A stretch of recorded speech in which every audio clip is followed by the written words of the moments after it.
Hello friends, welcome back. अभ्यास प्रश्न 6.1 में से प्रश्न नंबर 3 करेंगे। निम्न प्रत्येक बिंदु को अक्षों पर निरूपित कीजिए तथा वह चतुर्थांश भी ज्ञात कीजिए जिसमें ये स्थित है। तो पहले आपको इस प्रकार से ग्राफ बना लेना है जैसे हमने यहाँ पे बनाया हुआ है। पार्ट 1 -2 0 जो बिंदु है वह है -2 और 0। तो इसका जो चिन्ह है वह माइनस का और प्लस का है। तो माइनस प्लस देखते हैं किस में आएगा। माइनस प्लस ये सेकंड क्वाड्रेंट यानी कि द्वितीय चतुर्थांश में आएगा। तो यहाँ पे हम लिख देंगे सेकंड। अब इसे हम निरूपित करेंगे ग्राफ पर। तो -2 0 है, तो ये हमारा प्रथम चतुर्थांश, ये हमारा होता है द्वितीय, इसी में आएगा। और पॉइंट यहाँ पे है -2 0। तो -2 ये x का है और 0 y का होता है। तो y जो है x अक्ष पे हर जगह 0 होता है। तो ये जो पॉइंट हमारा ये है -2, इसे हम गोला बना के दर्शा देंगे। और ये हमारा है -2 0, ये पॉइंट हमने दर्शा दिया। अब यहाँ पे आता है ये सेकंड, तो इसमें है 0 और ये 5। तो यहाँ भी प्लस का साइन है, यहाँ भी प्लस का है। तो देखते हैं प्लस प्लस यानी ये फर्स्ट क्वाड्रेंट में आएगा, प्रथम में आएगा, प्रथम चतुर्थांश। तो यहाँ पे हम लिख सकते हैं फर्स्ट क्वाड्रेंट। अब इसे हम निरूपित करेंगे 0 5। तो x का जो है 0 है, ये यहीं रहेगा। और ये y का 5 है, ऊपर जाएगा, ठीक है, यहाँ पे आएगा। y अक्ष पे हर जगह 0 होता है। तो यहाँ पे हमारा हो गया, इसे गोला कर देते हैं, ये हमारा है 0 और 5। इसी प्रकार से अब तीसरा पार्ट आता है। तीसरा पार्ट यहाँ पे है 0 0। तीसरा पार्ट है 0 0। चूंकि 0 0 किसी चतुर्थांश में नहीं होता है, यह होता है हमारा मूल बिंदु।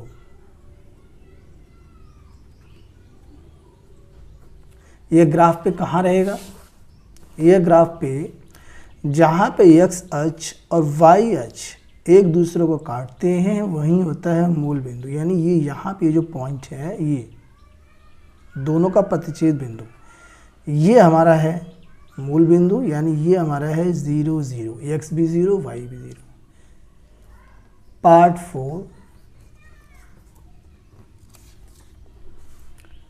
4 में है 3 -2। तो इसका जो साइन है पहले का प्लस है, बाद में माइनस है, यानी प्लस माइनस। तो यहाँ पे ये जो साइन है प्लस माइनस, ये चौथे चतुर्थांश में है, यानी फोर्थ क्वाड्रेंट। तो यहाँ हम लिख सकते हैं फोर्थ क्वाड्रेंट। अब इसे हम दर्शाएंगे। तो यहाँ पे चौथा चतुर्थांश हमारा ये वाला होता है, पहला, दूसरा, तीसरा, चौथा। और हमें क्या दर्शाना है? 3 -2। तो 3 यहाँ पे x का है और y का -2 नीचे आएगा, ठीक है। तो ये यहाँ पे स्केल से इसको लाइनिंग कर लेते हैं इस प्रकार से। 3 -2 ये पॉइंट यहाँ पे आएगा, ठीक है। तो यहाँ हम लिख देंगे 3 और -2। अब आता है इसका पार्ट 5वां। 5वें पार्ट में है -5 और फिर है -1। तो यहाँ पे दोनों साइन जो है माइनस का है, x भी माइनस का, y भी माइनस का। तो यहाँ पे ये हमारा जो होता है माइनस माइनस साइन, ये तीसरे चतुर्थांश में होता है, यानी थर्ड क्वाड्रेंट। तो तीसरा चतुर्थांश हमारा होता है, ये पहला है, ये दूसरा है, ये हमारा तीसरा है, यानी तीसरे क्वाड्रेंट में ये रहेगा। तो यहाँ पे हम लिख सकते हैं थर्ड क्वाड्रेंट।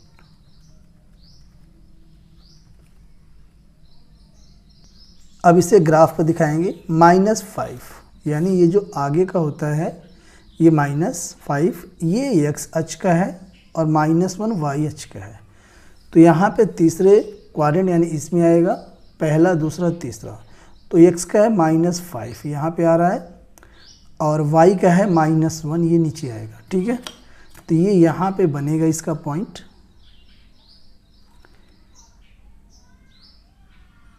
यहाँ पे तो ये हमारा पॉइंट हो गया -5 -1। अब यहाँ पे अंतिम पार्ट है छठा, जिसमें है 0 और -3/2।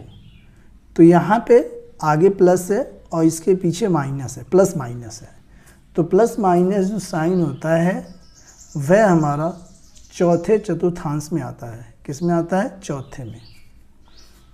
या हम ये भी कह सकते हैं, चूँकि यहाँ पे जो ये हमारा x अक्ष है वह 0 है और यहाँ पे y अक्ष पे -3/2 है, तो हम ये भी कह सकते हैं यह जो बिंदु होगा यह y अक्ष पे होगा। किस पे होगा?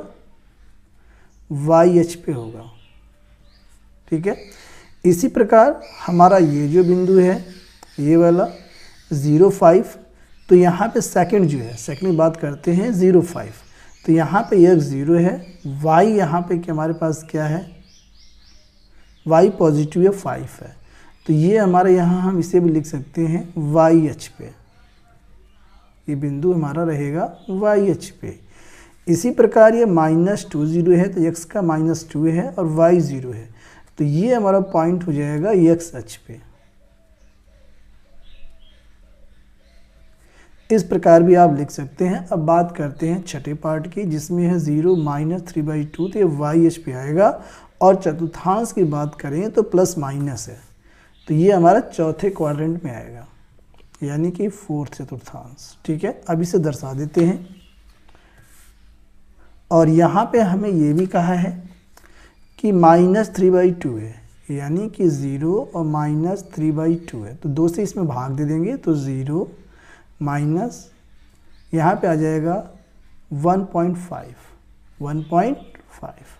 इसे हम दर्शा देते हैं। तो यहाँ पे हमारे पास x 0 है और y हमारे पास -1.5 है, तो इस पे आएगा -1.5 यानी कि 1.5, इसके बीच में यहाँ पे वो पॉइंट आ रहा है। तो ये हमारा पॉइंट जो है इसे गोला कर देते हैं, और ये है 0 -1.5। इस प्रकार ये क्वेश्चन थर्ड कंप्लीट हो गया। नेक्स्ट क्वेश्चन, क्वेश्चन 4 पार्ट 1, -4 5 का भुज ज्ञात कीजिए। तो -4 और 5 का भुज ज्ञात करना है। तो ये जो आगे वाला होता है, किसी पॉइंट में आगे वाला निर्देशांक, ये हमारा भुज होता है, यानी कि x अक्ष वाला भुज होता है। तो ये हमारा हो गया भुज बराबर -4, ये इसका आंसर है। सेकेंड पार्ट, -6, 6 की कोटि ज्ञात कीजिए। सेकेंड पार्ट में -6 की कोटि ज्ञात करना है। तो ये जो y निर्देशांक होता है ये हमारा कोटि होता है, तो हमारा ये कोटि आ गया = 6, इसका आंसर हो गया। पार्ट थर्ड, मूल बिंदु के निर्देशांक क्या होते हैं। पार्ट थर्ड में हमसे पूछा गया है मूल बिंदु।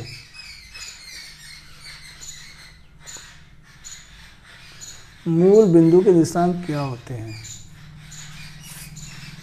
तो जहाँ पर दोनों अक्ष, x अक्ष और y अक्ष एक दूसरे को काटते हैं वही होता है मूल बिंदु। तो ये हमारा यहाँ पे है मूल बिंदु, और इसके निर्देशांक 0 0 होते हैं।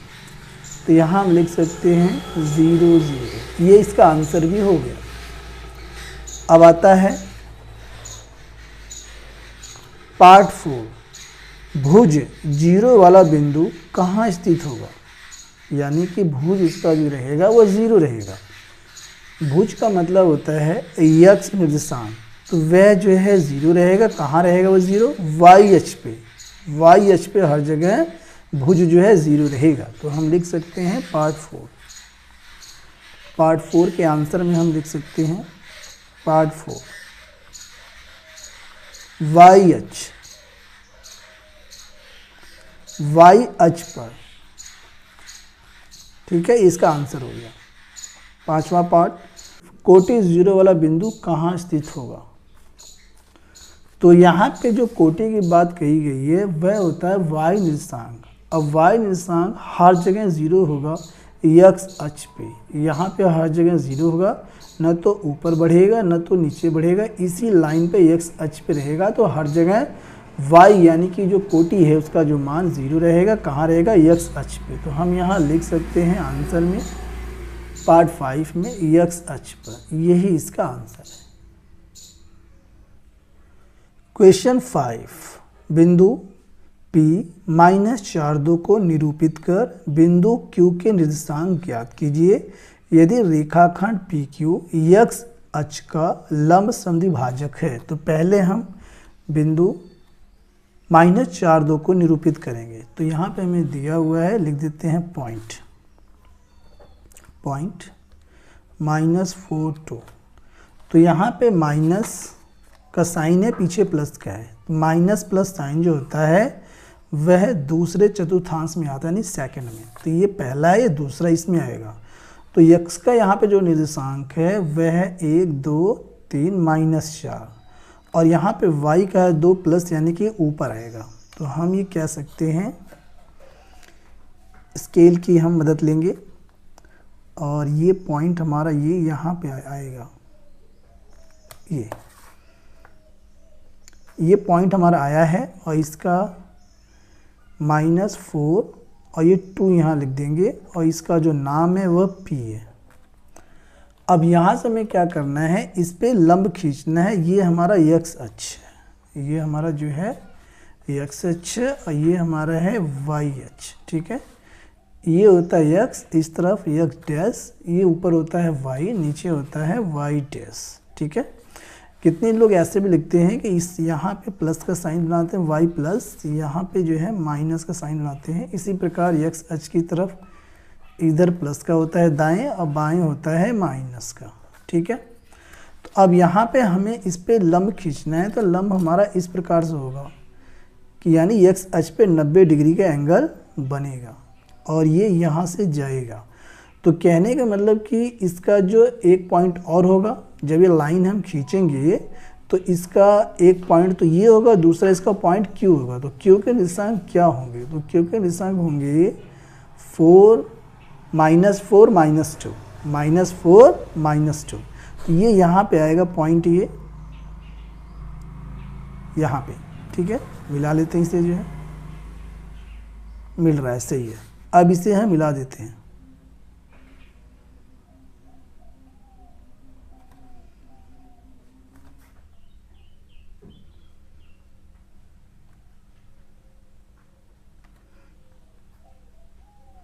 इस प्रकार से तो ये हमारा जो लंब है ये बन चुका है। ये जो हमारा पॉइंट है ये हमारा Q है, और Q का निर्देशांक x का क्या है -4 और y के क्या है -2। तो Q के निर्देशांक हमारे होंगे -4 -2, और यही इसका आंसर है। क्वेश्चन 6, निम्न अंकित बिंदुओं के निर्देशांक ज्ञात कीजिए। तो हमें निर्देशांक बताना है कि यस के क्या है, जी के क्या है, क्यू के क्या है, एच के क्या है, इसी प्रकार इन सबके बताना है। तो सबसे पहले हम जी के निर्देशांक निकालते हैं। तो यहाँ पे ये ऐसे करेंगे स्केल से, तो यहाँ पे 2 आ रहा है, और ऐसे करेंगे तो यहाँ पे 3 आ रहा है। तो हम कह सकते हैं जो जी के निर्देशांक हैं, जो हमारे पास जी के निर्देशांक हैं वह हो जाएंगे, x का 3 है प्लस का, और y का यहाँ पे 2 है। तो इसके निर्देशांक हो गए 3 2 जी के। अब हमें यस के निकालना है। तो स्केल की मदद लेते हैं, पहले x पे करते हैं। तो यहाँ पे x का कितना आ रहा है, ये 5 आ रहा है। तो यहाँ लिख देंगे x का निर्देशांक 5, और ऐसे निकाल के हम y का निकाल लेंगे स्केल की सहायता से। कितना आ रहा है 6। तो ये आ गया 5 6। यस का निर्देशांक है 5 6। इसी प्रकार अब Q का निकालेंगे। तो यहाँ पे x का ऐसे करेंगे, तो यहाँ पे x का आ रहा है -1, x का आ रहा है -1 निर्देशांक, और y का दिख रहा है 3 है। तो -1 3 Q का निर्देशांक हो गया। इसी प्रकार यच का निकालेंगे, तो यच का यहाँ यक्स का है -3 और y का यहाँ पे है 1, तो यच का निर्देशांक हो गया -3 1। अब निकालेंगे हम यन का, तो यन हमें दिख रहा है कि यक्स का भी -1 है और y का भी -1 है, तो -1 यन के निर्देशांक हो गए। ठीक है, अब हम निकालेंगे i के निर्देशांक, तो i यहाँ पे यक्स का 3 है और y का -2 है, तो ये हो गया हमारे पास यक्स का 3 और y का -2, तो i के निर्देशांक हो गए 3 और -2। इसी प्रकार अब p का निकालेंगे लास्ट, तो p यहाँ पे है और x देखते हैं कहाँ बैठता है, तो x यहाँ पे 4 है, x का निर्देशांक 4 है और y का चेक कर लेते हैं, तो y का यहाँ पे 6 है जो कि माइनस का है, तो ये हो गया 4 - 6, ये इसका राइट आंसर है। दोस्तों यदि वीडियो आपको अच्छी लगे तो वीडियो को लाइक कीजिए, चैनल को सब्सक्राइब कीजिए, ज्वाइन कीजिए और वीडियो को अपने दोस्तों में शेयर कीजिए। मिलते हैं नेक्स्ट वीडियो में। Thank you.